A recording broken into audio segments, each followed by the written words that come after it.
So, hi guys, back again. This is part 2 of the characters of the Star Stable online game. So, our next character is Justin Moreland. He is one of the first characters we meet in Star Stable, though it does say we meet Alex. We meet Alex as the Soul Rider. He is the first person we meet at Moorland. He's 20, horse handler, lives at Moorland. His favourite food is lasagna, which we know from the character. He loves matching people with the perfect horse. He likes horse breeding sims. Never heard of that. His relationships: he has a father called Thomas. He has a mother called Catherine, who is deceased. His father is grandfather is Jasper, which is Thomas's dad. And Mr. Sands, who's a character we'll get to, is his grandfather as well. So let's go to the story. Right, Justin Moreland. Justin was the first face to greet me when I arrived at Moorland Stables. He's such a nice guy, so helpful and patient with all the new girls, many of whom have never ridden a horse before. People say he has a true gift for matching each rider with the perfect horse, and I believe it. Linda discovered that Justin's true grandfather is none other than Mr. Sands, enemy of the Soul Riders. How can someone so kind be descended from such an evil person? Justin left home to learn more about his grandfather. Surely he wouldn't be pursued to help Darkcore. When it became clear that Justin had lacked the talent for magic and a heart for evil, Darko conspired to have him eliminated. In a surprise twist, Mr. Sands helped me and the Soul Riders to free him before it was too late. I knew Justin could never really turn to the dark side. Unsure whether he could be trusted, Fripp and the Keepers of Aideen imprisoned Justin until they could determine he wouldn't help Darkcore again. On South Hoof, Justin awoke his true potential. He could speak the true language of the horse. So we did that. We had to rescue Justin so that we could find out about Concord and everything. So our next character is Justin's dad, which is Thomas Moreland. So he's the owner of the stables. He likes Yorkshire pudding, which I like too. And his mother is Annabelle Silverglade, who we'll get to, and Mr. Sands is his father. So Thomas is a kind-hearted owner of Moorland Stable. He and his staff go above and beyond to make all new riders feel welcome and supported. Just as Thomas took over the stables from previous generation of Moorlands, he is grooming his son Justin to take over someday. It's hard to believe that there's some bad blood in the Moorland family. Thomas's late wife, Catherine, died giving birth to their son. Ever since then, his father-in-law, Jasper Holdbrook, has blamed Thomas and refused to speak. This family feud nearly cost Thomas ownership of the stables when GED attempted to use some slippery legal tricks to steal it out from under him. Thankfully, Jasper came to his senses and forgave Thomas. While investigating the family Silverglade tree, Linda discovered a shocking truth. Thomas Moreland is the son of Annabelle Silverglade. He went his whole life not knowing that the Baroness was his birth mother. It was her enormous donations that kept Moorland Stable afloat over the years. So that's interesting.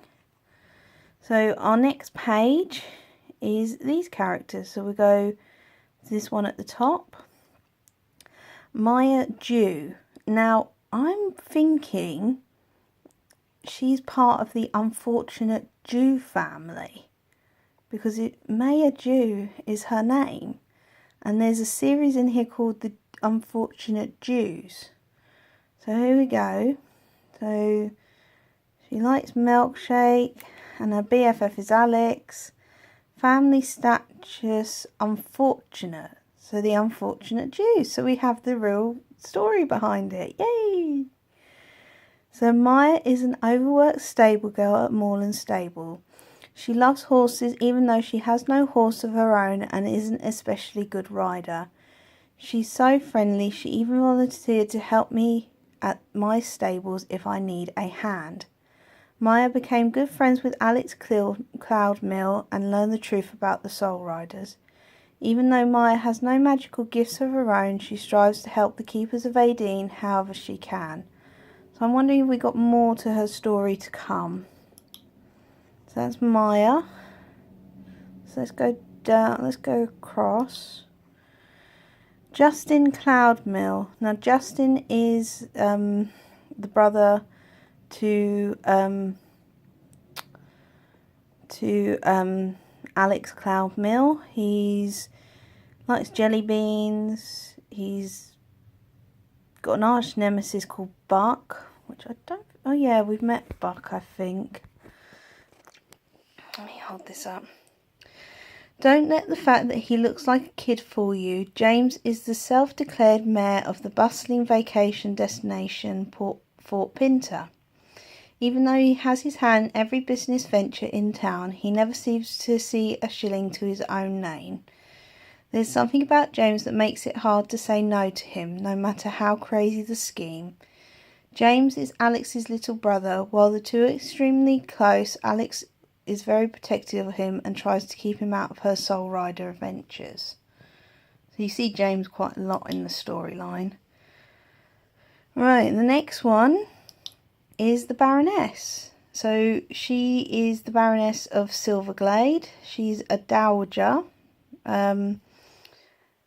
Thomas Moorland is her son. Mr.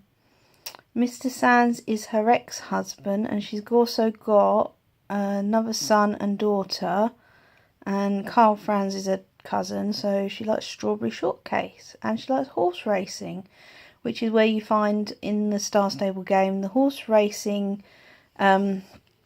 track that seems to never be finished ever, because you always run it and you get caught out by all the bits.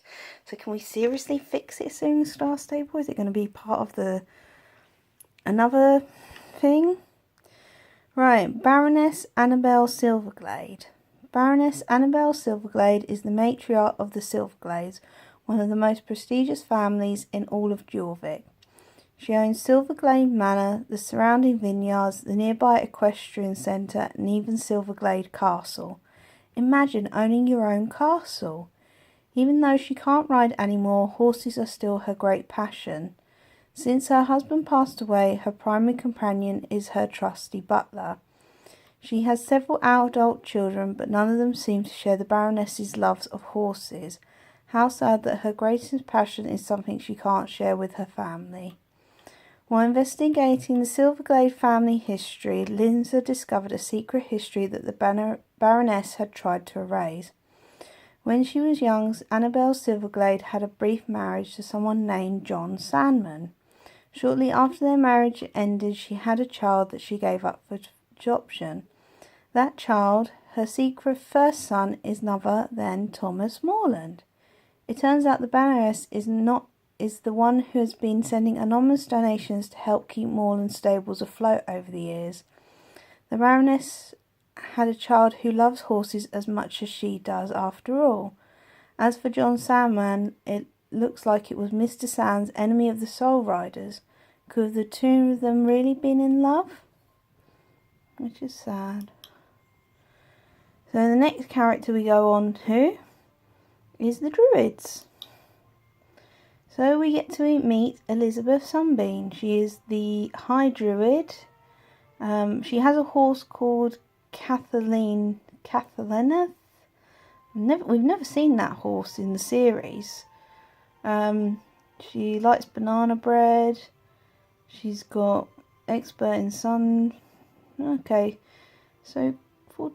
right. Elizabeth Sunbeam is the leader of the Keepers of Aideen and probably the wisest woman I've ever met. She knows all about herbs, astrology, and the horses back when the Soul Riders came together to save Jorvik a couple of years ago. Elizabeth was the one who brought them together and taught them how to unlock their power. So cool. I hope she can help me understand my gifts as well.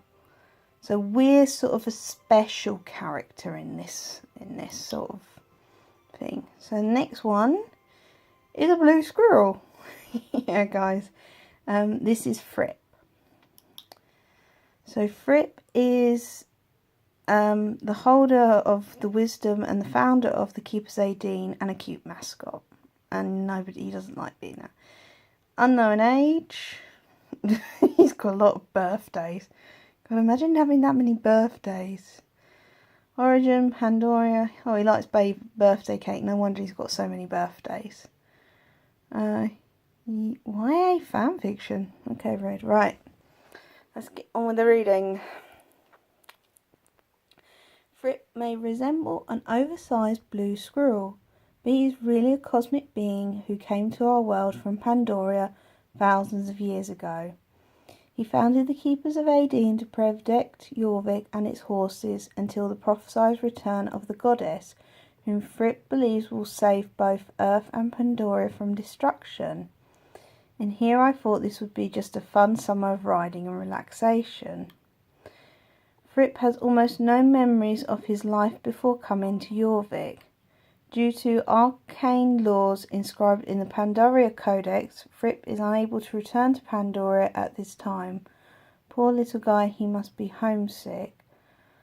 After my first mission to Pandoria to try and rescue Anne, Darko followed me back through the portal to the Secret Stone Circle. Brave little Fripp put his life on the line to save the Soul Riders and protect the Circle. The portal was destroyed and Darko banished, but Fripp fell into a deep coma. Not even Elizabeth's magic will show any sign of helping him recover. What will we do without Fripp? So yeah, that's Fripp. Okay, now next one. So we get on to the evil guys now. We get on to Mr. Sands. So age unknown. Unknown birthday. His home is Pine Hill Manor, which we haven't been or seen yet. He was born I was born in London. Thanks, guys. I come from London. It's not that evil a place. Well, it does depend on what type of area you go into. Right. His best friend is gone. Sorry, Oz. Right, Mr. Sand is the elusive leader of Dark Corps. As far as public knows, he and his corporation are drilling for oil off the shores of Jorvik. But the Keepers Aideen know the truth. Mr. Sands is actually looking for the resting place of Garnock, an evil being imprisoned beneath the sea. According to Alex, he's most dangerous person in Jorvik, if not the world. 2 years ago, Alex and the other Soul Riders defeated Mr. Sands, and he hasn't been seen since, so fingers crossed I'll never have to cross paths with him. Not good. Mr. Sands isn't only alive, but he seems to have kidnapped Justin Moreland. Apparently he never knew that the Barris had a child after their long affair long ago. What could he and Dark Corps possibly want with Justin? So from the look, I think there's going to be more added to this of Dark Corps and Mr. Sands. So we get to our next villain. Villain, very evil businesswoman. Sorry. Right. Okay, next one is Mrs. Drake. She is the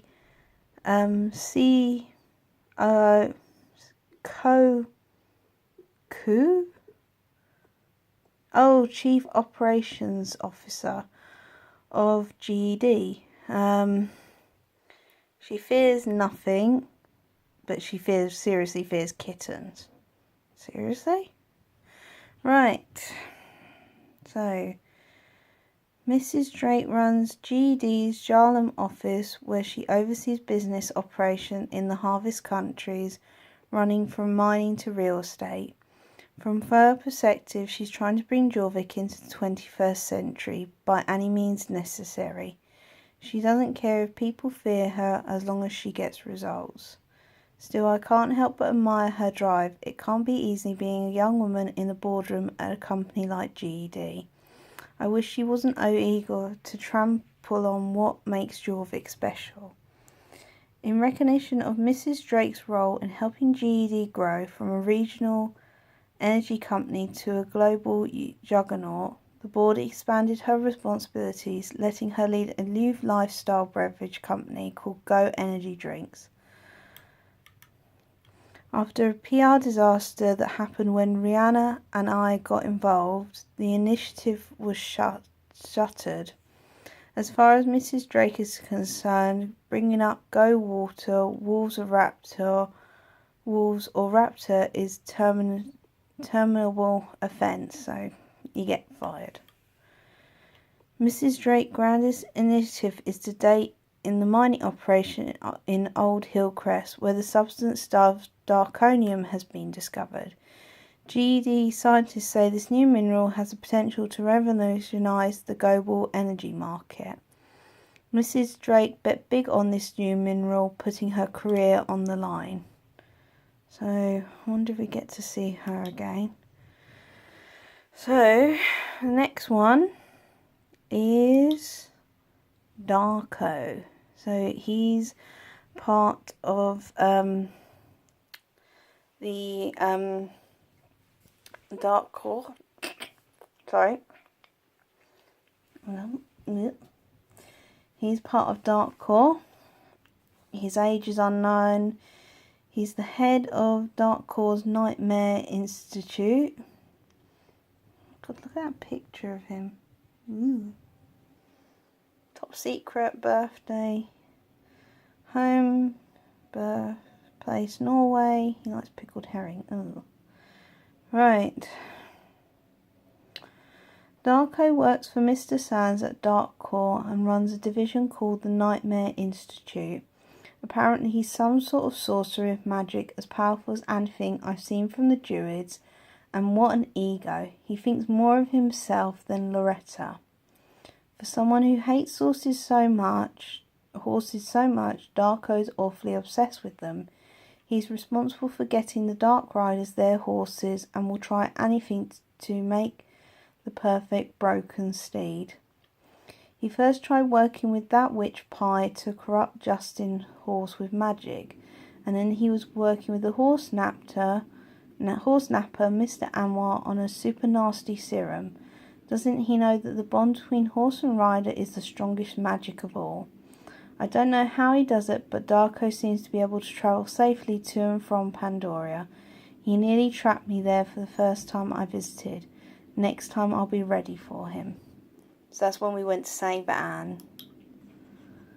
So our next two characters are part of a group called the Bobcat Girls, and you meet them.